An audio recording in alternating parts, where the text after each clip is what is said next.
तो सबसे पहले हमें मालूम होना चाहिए कि मुहर्रम की तारीख़ क्या है।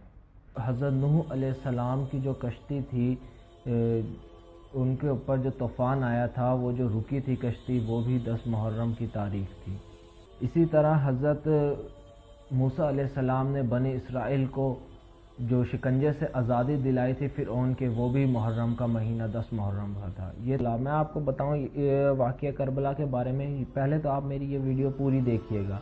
वाक़या करबला सिर्फ़ एक वाक़या नहीं है, इससे हमें बहुत से सबक मिलते हैं। उन सबक के लिए आप मेरी वीडियो पूरी देखिएगा, आपको इंशाअल्लाह आपको कुछ ना कुछ सबक आप इससे हासिल करेंगे।